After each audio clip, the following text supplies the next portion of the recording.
Hello guys! Magandang hapon sa inyong lahat. This is Chinugas Mama sa Great Channel. A faith healer, also matarders. So yung hapon na to, tignan natin ang sabihin sa iyo ng ating mga gabay. So this is Archangel Michael messages for the sign of Pisces. So Pisces, welcome sa my channel. Ano kayang messages, advices, and spirit guides ang ating masasaga for today's video? Kanino kayang energy o kaganapan sa buhay ng mga Pisces ang ating makakagilap. So guys, this reading is a general reading lamang, hindi lahat makaka-resonate. Kunin lamang po makaka-relate sa inyo. And comment down below kung kaninong energy ang ating nasagap. And of course, don't forget to like and subscribe my channel and hit the notification bell for more videos update. Kasi maraming salamat po sa mga walang sawang pagsuporta sa aking channel, lalo-lalo na ang hindi skip ng ads sa way pagpalaing kayo ng Diyos at may kapal, siksik-liglig nag-uumapaw ni biyayang manang balik sa inyo.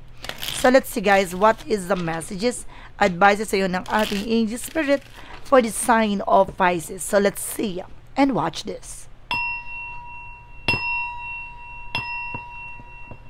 Angel Spirit, please give me information po. Ano kayong gusto sabihin sa inang ating mga baraha? For Archangel Michael messages. Okay, detach from this situation. Kailangan mo na makalaya sa hindi maganda sitwasyon. Kailangan mo na makabangon, makawala, at umalis dyan sa situation na yan. And your children are watched over by angels. No, ginagabay naman daw ng ating mga angel spirit ang iyong mga anak. No, pinuproteksyonan at ginagabay at sinusubaybayan. And of course, self-respect, na kailangan mo ng respeto sa sarili mo. Na dapat alam mo sa sarili mo yung Jones mo. Now, don't please anyone. You created the situation and you have the power to change it. Parang nakikita ko na to ha. Ikaw yung naglagay sa sitwasyon mo, ikaw din makakagawa na para makalabangon at makalawala ka dyan. Ibig sabihin, hinayaan mong abusuhin ka ng mga tao sa paligid mo. Oh. And take your time to make a decision. Kailangan mo ng oras para pag-isipan at mag-desisyon sa kung ano ba kailangan or nararapat na gawin. So let's see, paano natin i-elaborate sa ito? Alamin na natin yan guys. So there's something guys with the Two of Swords. There's a decision that you need to make. Nagkakaroon ka ng confusion sa isip mo. Nahihirapan ka mag-decide. And there's another one, slow down. So, kailangan maging mahinahon ka. Pag-isipang mabuti. Hindi ka naman pwede magpala-desisyon eh. Alamin mo yung magiging advantage and disadvantage ng bawat decisions mo. No? And there's something, the Eight of Swords. Kasi there's something at toxic and negativity around you. Detach from the situation. Alam mo bakit ka daw pinapaalis na dyan sa sitwasyon na yan? Dahil nasa toxic environment ka. Napapalibutan ka ng toxic and negativities. And there's the Moon card to reveal. No, ilalatag at ilalantad lahat ng katotohanan na dapat mong malaman. No, kailangan mo salang-alang yung sarili sa lahat na nangyayari. And there's a Magician. See, reflection. Ito na may sinasabi ni Archangel Michael na you created the situation, you have the power to change it. Ikaw yung bagay, ikaw yung naglagay sa bagay na yan. Ikaw yung naglagay sa sitwasyon mo na yan. Ikaw din yung makakagawa ng para makalaya at makawala ka dyan. No, sinasabi dito, there's a Magician, for you are also a creator of your own life. Ikaw yung gagawa na ikabubuti at kasasama mo. No, there's a reflection. Ano man yung bagay na ginawa mo, magre-reflect sa'yo. So, kumbaga may mga desisyon ka sa buhay mo na mali, na it's time na para pakawalan at kailangan ng baguhin ang maling sistema, ang maling nakasanayan. And of course, guys, there's something, the Five of Wands. So, there's something competitors, complication. Some of you guys na meron pa dito mga nakikipagkomplikasyon ay nakikipagkompetensya sa'yo. No, kaya nagbibigay komplikasyon to sa'yo. No, dahil yung mga taong nasa paligid mo ginagawa kang kalaban. Diba? What is the Two of Swords? There is a Knight of Coin, represents security. Kailangan mo na mag-decision na protection na mo na yung pangalagamit sa sarili mo. Wala namang ibang tumutulong kundi ikaw. Or maaaring may tumutulong, but kumbaga tumutulong ka rin at the same time. Nga lang, ginagawa ka pang kalaban. No, minamasama pa. Diba? Or maaaring inaabuso ka pa. And there's a Four of Coin for saving money, protectionan mo at pangalagaan mo ang iyong grounds. No, even your territory. And there's a Queen of Wands by confident. Kailangan maging matapang ka. No, lakasanan mo ang loob mo. No, kailangan palayain mo yung sarili mo mula sa negatibong mundo. What is the Moon card? represent with the page of coin. Invest wisely. No, alamin mo kung sang lugar mo. Diba? Kung saan kalalago, saan kalalakas. This is something na based with a page of coin na sinasabi na mag-invest ka kung saan ka magandang idudulot o magandang ibubunga mo. Invest wisely. No, ng time, effort, ng pagod mo, at i-reveal to sa'yo. Na wag mo sayangin ng panahon at oras mo sa mga tao na yan. There's an Ace of Wands. Magkakaroon ka ng new ideas and there's something desires into reality. At matutupad mo tong gusto mo mangyari. And there's a Four of Wands na magkakaroon ng mga celebration. No, some of you guys, no, maraming mga talaga nagbibigay komplikasyon dito. Talagang hinaharangan niya. No, or either parang there's something abusado. Na may nasense ako na abusado dito na maaring panihingi sa'yo na miski kung ano-ano, no, or kung ano-anong request sa'yo, birthday, or ano man yan, no, kailangan mo nang alamin, no, ano ba talaga yung purpose mo. Diba? Iwasan mo na yan kasi hindi ka mag-grow kung ganyan. Palabas at palabas yan. Nasasayang yung mga effort mo. Nasasayang. Kasi sa kanila, hindi nila tinutulungan ang sarili nila. And there's a devil card. See? At yung sinasabi ko, abusive talaga. No, kasi hindi nila nakikita yung pinaghihirapan mo. At ngayon, proteksyonan mo ito. And there's a wheel of fortune with a turning back. No, ngayon, puproteksyonan mo na, tunti-unti mo na nakikita ang kahalagahan ng mga pinaghirapan mo. And there's a turning point na maaaring darating yung punto na ikaw na mismo ang lalayo at didistansya. And there's a Six of Wands for victory. At magtatagumpay ka. No, naman yung bagay na ninanais mo, unti-unti kang magtatagumpay kung makakawala at makakalaya ka dyan. No, sa mundo ng negatibo at toxic. And there's something the Ace of Coin with a big shot and big money coming in at may malaking opportunities pang darating at tuloy-tuloy siya. No, alam mo guys, isa din sa nagbibigay blockages yung mga taong kumbaga mapang abuso, no? And there's a Ten of Swords with the sabotage. Sabi ko na nga na talaga sinasabotahe rin nila yung mga plano mo. No, ayaw nila nagtatagumpay ka. Ayaw nila nakikita nila na gumaganda yung sitwasyon mo, yung eksena mo. Hinihila ka na pababa. There's a crab mentality, guys. And there's a Three of Cups for celebration. Not tuloy-tuloy na celebration dito ang magaganap. For the outcome, guys. So, there's a Page of Cups. Listen to your intuition. Makinig ka sa intuitions mo. Mayroon ka ng something vibration or instinct na gano'n na nga hinala mo. Gano'n na nararamdaman mo. It's time na para pakawalan yan. Nabaguhin yan. There's a Six of Swords with the transition. See? Unti-unti ka na makakalaya at makakawala dyan. Na makakabangon ka ng muli. And there's something the Three of Coins for collaboration.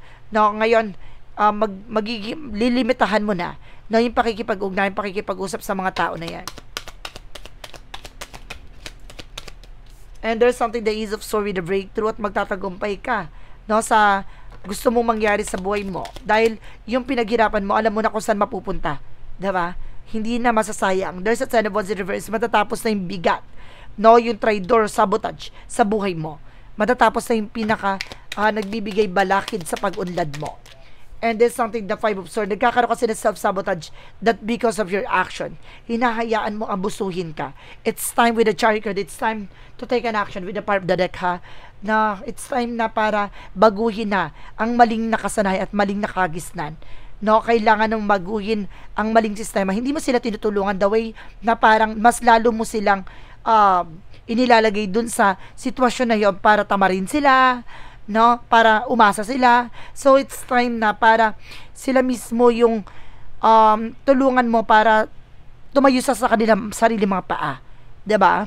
So, guys, let's see. What is additional messages tayo with the finances and career, love life at kalusugan? Let's watch this. Okay, for finances and career tayo, guys.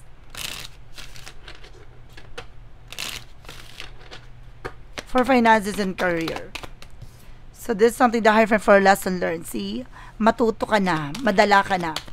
Napakantandaan mo na lahat na nangyari. There's a Queen of Swords. Clear the boundaries. Linisin mo na yung magsisibi balakid sa pag-unlad mo. Naalisin mo na yung magbibigay balakid dyan.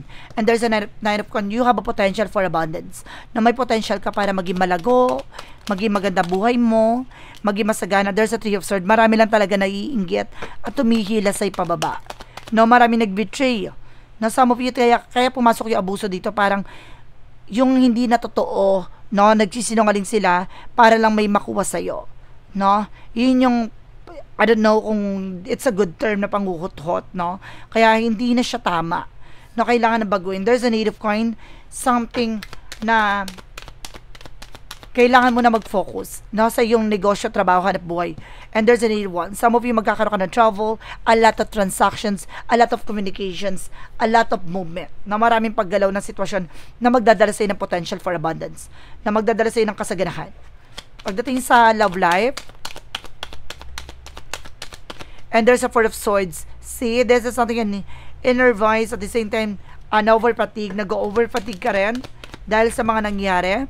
At ngayon, bibilis ang sitwasyon na makakalaya ka na sa eksena na yan at magiging maligaya ka na ulit. Parang hindi ka na mape-pressure pa. No? At puproteksyonan mo na ang iyong sarili, ang iyong mental health. No? Pagdating sa alam mo, nagkaroon kayo din ng eksena dito, parang konektado ang pag-ibig dito or relasyon. No? Maaring, kaya rin kayo naghihiwalay na person mo dahil din sa sitwasyon na to. From the toxic family. Now, there's the Queen of Coin. Maging practical at secure ka na sa kung ano naman yung bagay na meron ka. Now, even a partnership. Now, of course, there's something, the hit of something moving forward at unti-unti ka na rin daw makakalaya. No, sa mga naranasan mo at pagdaanan mo. At ngayon, pag-iisipang mabuti. No, hindi ka na basta-basta magdidesisyon. No, pag-iisipang mabuti na. So, let's see, pagdating naman tayo sa kalusugan, this is a Page of Wands. So, may magandang balita pagdating sa kalusugan mo. Siyempre, marerefresh na yung utak, mawawala na yung stress mo. And there's the Queen of Cups, no? Pati sa emosyon, na mas magiging matalino ka na hindi ka na padadala ng tension. No? At magiging mas mature ka na ngayon. No? Mas tututukan mo na yung sarili mo, alaga mo na yung sarili mo. And there's a Six of Cups, and there's a Chariot card, no? Kumaga, babaguhin mo na yung mga maling nakasanayan at maling nakagisnan. And there's a Chariot card with an action and movement. Magkakaroon na ng changes and development dito. And there's a the High Priestess. Maraming bagay na hindi mo pa lubos na nauunawaan. There's a mystery behind the scenes. Ngayon malalaman mo na kaya ka pala maraming nararamdaman that because of stress. No? That because of overthinking. And there's a Star card representing healing and recovery. Unti-unti ka na makaka-recover sa lahat ng naranasan mo, lahat ng pinagdaanan mo. It's time na para sarili mo naman. So let's see what is the magical fire messages, advices, and request the Pika card, yes or no. Then request guys, ang Pika card, yes or no. Kung bago ka sa channel ko, pwede ka magtanong. Isa lang magiging sagot dyan sa tanong mo. Pipili ka within 1, 2, or 3. Kung nakapili ka na, please comment down below. Malalaman mo ang sagot dyan sa dulo ng reading na to. Then request guys, maraming salamat po sa mga nag-share ng aking videos sa mga uri na social media platforms. Maraming salamat po. So guys, let's see what is the magical fire messages, advices, and of course the Pika card, yes or no. So let's watch this. Okay, let's see what is the magical fire messages represent what.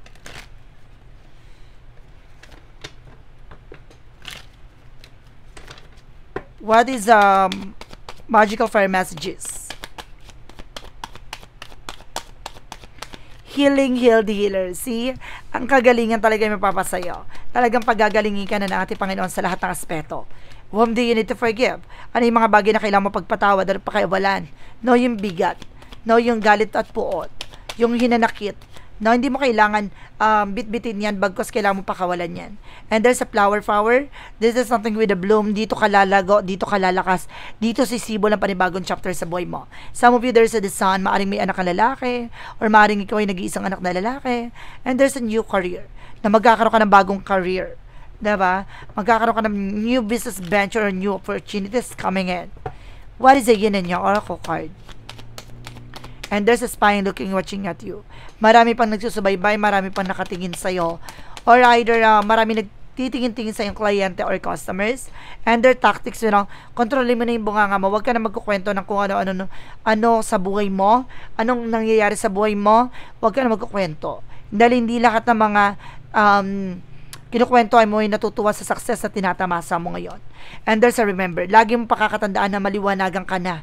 Madala ka na sa naging leksyon, no? Ngayon mag-save ka na for your own.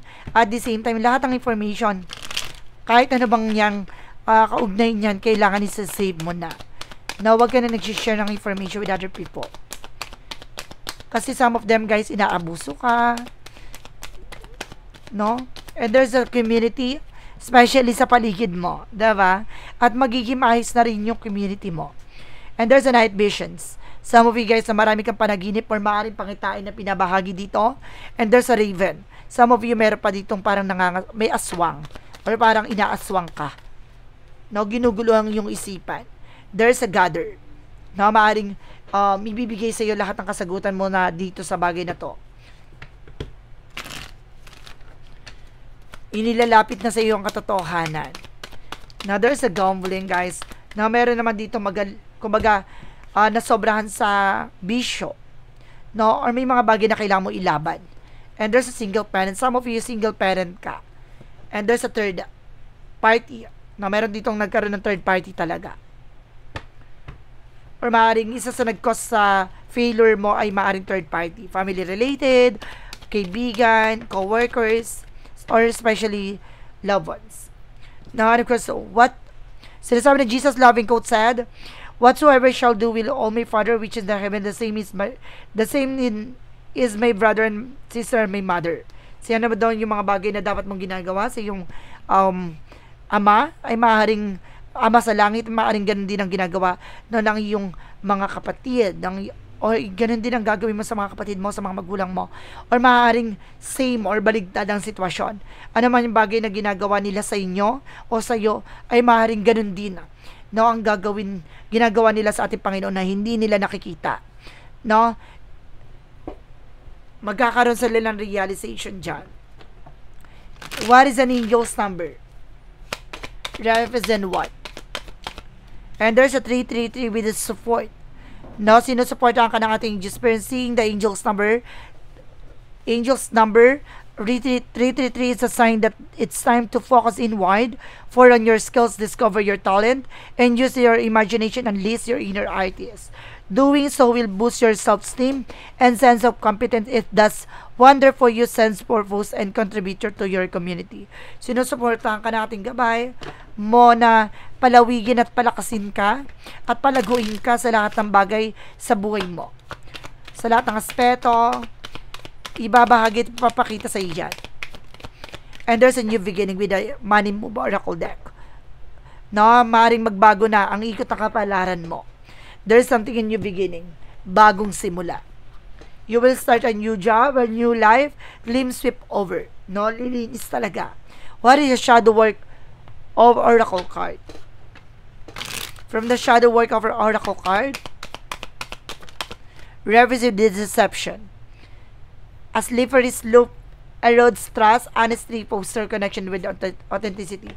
So, kailangan mo maging totoo at maging tapat sa kung sino ka, kung ano ka. Na kailangan mo maging transparency sa sarili mo. And what is a clarifying for a love situation? Kasi hindi mo naman mapepeke yung nararamdaman mo eh. Di ba? Magtiwala ka na lang sa ating pong may kapal. What is a clarifying for a love situation? And there's a reciprocal lines. Navigate boundaries with grace, mastering the art of give and take in harmony. So, see, kung talagang binabalanse dito, mag-set ka ng boundaries sa sarili mo. At mag-set ka ng boundaries at maging balance ka sa lahat ng bagay na nangyari. Di ba? Mas mag-control ka na sa sarili mo. Alisin mo na yung mga bagay na makakasira sa eksena mo at magbibigay ng problema sa mental health mo. Clarifying for a life situation. Kung itong bagay na to, itong tao na to, magbibigay stress sa'yo, alisin mo. Ganun lang yon. What is a clarifying for a life situation? And there's a thrive and believe. Embrace growth and trust in the promise. Keep an open mind. Answer reveal the path of the fulfillment. So see, kumbaga sumabay ka, no? Galingan mo at maniwala ka sa lahat ng bagay na nangyayari sa buhay mo. Tanggapin mo kung saan ka lalago, saan ibibigay ang buong tiwala mo, at maaaring ibibigay to ng ating Panginoon sa iyo ng bukas ng iyong isipan. No, sa lahat ng kasagutan, lahat ng katanungan mo, bibigyan ng kaliwanagan yan. So let's see, what is the what lies beneath in the future?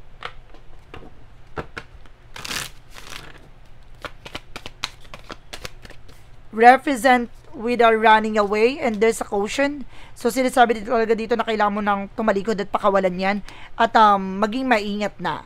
Now, there's a caution na maging babala or paalala sa'yo na wag na maulit yung ganun scenario. No? Para hindi na makapekto ulit sa buhay mo. What is the path of the light represent what? What is the path of the light? Represent with the inner strength. My inner strength is unwavering root in my connection to the divine. No matter the challenges I face, I know that I have the power to overcome them. Through self-beliefs and resilience, I tap to the infinite well of strength that lies within me. Diba? Mas lalo mo pinakikita ang iyong kakayanan at ang iyong kalakasan sa lahat ng aspeto. Mas lalo ka pinatitibay, pinalalakas. Alam mo kasi kung saan ka nanggagaling. Alam mo kung saan ka nagmula dyan sa sitwasyon na yan. Kung ano yung nagpatibay at nagpalakas sa'yo. Mula dyan sa sitwasyon ng kalugmukan, sakripisyo, doon yun parang hinubog ka ng lahat ng yun. At dyan ka naging matibay at naging malakas. So guys, let's see what is the pick a card, yes or no. So let's watch this. Okay, with the pick a card, yes or no, guys. So let's proceed tayo with the number 1. Let's start na tayo, guys. There's a yes. Follow the guidance, it lead to truth. Diba? Ibig sabihin dito na sundin mo ang gabay na dadaling ka sa katotohanan. There's a yes. Number 2, there is a no. Yield this effort praises. Huwag mo sayangin ang iyong paghihirap. Huwag mo sayangin ang iyong effort. No, mabubulok ka dyan kung akayaan mo na nandiyan ka sa sitwasyon na yan. And there's a no. Storm to violent shelter needed. Humanap ka kung saan ka magiging komportable. Huwag ka magstay sa masyadong violente o masyadong kumbaga punong-puno ng problema at punong-puno ng pasakit. No, kailangan mo pakawalan yung sarili mo dyan dahil hindi ka makakabangon mula dyan. So guys, this is Archangel Michael messages for the sign of Pisces. So Pisces, maraming salamat po for this wonderful reading. So once again, this reading is a general reading namang. Hindi lahat makaka-resonate, kunin lamang po makaka-relate sa inyo. And comment down below kung kaninong energy ang ating nasagot. And of course, don't forget to like and subscribe my channel and hit the notification bell for more videos. Update ko. Maraming salamat po sa mga walang sawang pag-suporta sa aking channel. Lalo-lalo na ang skip ng ads, saway pagpalain kayo ng Diyos at may kapal, siksik-liglig na gumapaw na biyayang manang balik sa inyo. Maraming salamat guys and see you in the next video. Bye-bye and babush!